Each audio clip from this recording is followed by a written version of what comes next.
Price the Lord. നസ്രനായിരിക്കുന്ന യേശു ക്രിസ്തുവിന്റെ അധികാരമുള്ള നാമം ഇന്ന് പകലിലും മഹത്വപ്പെടുമാറാകട്ടെ. പ്രാർത്ഥിക്കാം. ഞങ്ങളുടെ ഏറ്റവും വാഴ്ത്തപ്പെട്ട സ്വർഗസ്ഥ പിതാവേ, അനുഗ്രഹിക്കപ്പെട്ട ഒരു പ്രഭാതം കൂടെ ഞങ്ങൾക്ക് ദാനം നൽകിയതിനായി സ്തോത്രം. ഇന്ന് പകലിലും അവിടുത്തെ തിരുവെഴുത്തുകളെ വായിച്ച് ഞങ്ങൾ തിരുസന്നിധി ഉയർത്തി വരുന്നു. ഇന്ന് ഈ ശുശ്രൂഷ അനുഭവിക്കുന്ന എല്ലാ സഹോദരങ്ങളെയും തൃക്കരങ്ങളിൽ താഴ്ത്തി സമർപ്പിക്കുന്നു. ആയുസിന്റെ അന്ത്യത്തോളം അവിടുത്തെ കൃപയാൽ ഈ തിരുവചനങ്ങളെ കൊണ്ട് ജീവിപ്പാൻ ബലം നൽകണമേ എന്ന് പ്രാർത്ഥിക്കുന്നു. പ്രാർത്ഥന കേട്ട കൃപകൾക്കായി നന്ദി പിതാവേ. സകലതും നസ്രനായിരിക്കുന്ന യേശു ക്രിസ്തുവിന്റെ അധികാരമുള്ള നാമത്തിൽ ചോദിക്കുന്നു പിതാവേ. ദയമൂലം കേട്ട് ഉത്തരമരുളുമാറാകണം സ്വർഗസ്ഥ പിതാവേ. ആമേൻ, ആമേൻ, ആമേൻ. നാം കഴിഞ്ഞ പകൽക്കാലം വിശുദ്ധ മത്തായി എഴുതിയ സുവിശേഷം 2-ാം അധ്യായം വായിച്ച് കർത്താവിനെ മഹത്വപ്പെടുത്തി. ഇന്ന് പകൽക്കാലം വിശുദ്ധ മത്തായി എഴുതിയ സുവിശേഷം 3-ാം അധ്യായം വായിച്ച് കർത്താവിനെ മഹത്വപ്പെടുത്താം. ആ കാലത്ത് യോഹന്നാൻ സ്നാപകൻ വന്ന് യഹൂദിയ മരുഭൂമിയിൽ പ്രസംഗിച്ചു, സ്വർഗരാജ്യം സമീപിച്ചിരിക്കയാൽ മാനസാന്തരപ്പെടുവീൻ എന്ന് പറഞ്ഞു. മരുഭൂമിയിൽ വിളിച്ചു പറയുന്നവന്റെ വാക്കാവിത്, കർത്താവിന്റെ വഴിയൊരുക്കി അവന്റെ പാത നിരപ്പാക്കുവീൻ എന്നിങ്ങനെ യെശയ്യാ പ്രവാചകൻ പറഞ്ഞവൻ ഇവൻ തന്നെ. യോഹന്നാന് ഒട്ടകരോമം കൊണ്ടുള്ള ഉടുപ്പും അരയിൽ തോൽവാറും ഉണ്ടായിരുന്നു. അവന്റെ ആഹാരമോ വെട്ടുക്കിളിയും കാട്ടുതേനും ആയിരുന്നു. അന്ന് യെരുശലേമ്യരും യഹൂദ്യ ദേശക്കാരൊക്കെയും യോർദാന്റെ ഇരുകരയുമുള്ള എല്ലാ നാട്ടുകാരും പുറപ്പെട്ട് അവന്റെ അടുക്കൽ ചെന്ന് തങ്ങളുടെ പാപങ്ങളെ ഏറ്റു പറഞ്ഞുകൊണ്ട് യോർദാൻ നദിയിൽ അവനാൽ സ്നാനമേറ്റു. തന്റെ സ്നാനത്തിനായി പരീശരിലും സദൂക്യരിലും പലർ വരുന്നത് കണ്ടാറെ അവൻ അവരോട് പറഞ്ഞത്, സർപ്പ സന്തതികളെ, വരുവാനുള്ള കോപത്തെ ഒഴിഞ്ഞ് ഓടിപ്പോകുവാൻ നിങ്ങൾക്ക് ഉപദേശിച്ചു തന്നത് ആർ? മാനസാന്തരത്തിന് യോഗ്യമായ ഫലം കായ്പീൻ. അബ്രഹാം ഞങ്ങൾക്ക് പിതാവായിട്ടുണ്ട് എന്ന് ഉള്ളം കൊണ്ട് പറവാൻ തുനിയരുത്. ഈ കല്ലുകളിൽ നിന്ന് അബ്രഹാമിന് മക്കളെ ഉളവാക്കുവാൻ ദൈവത്തിന് കഴിയും എന്ന് ഞാൻ നിങ്ങളോട് പറയുന്നു.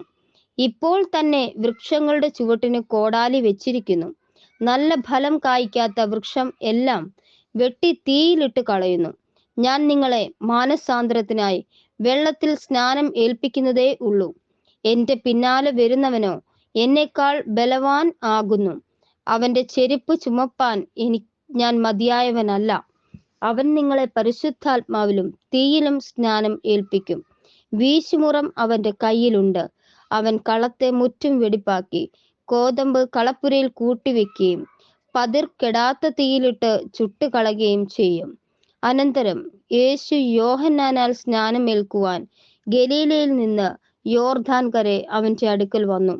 യോഹന്നാനോ അവനെ വിലക്കി, നിന്നാൽ സ്നാനമേൽക്കുവാൻ എനിക്ക് ആവശ്യം, പിന്നെ നീ എന്റെ അടുക്കൽ വരുന്നുവോ എന്ന് പറഞ്ഞു.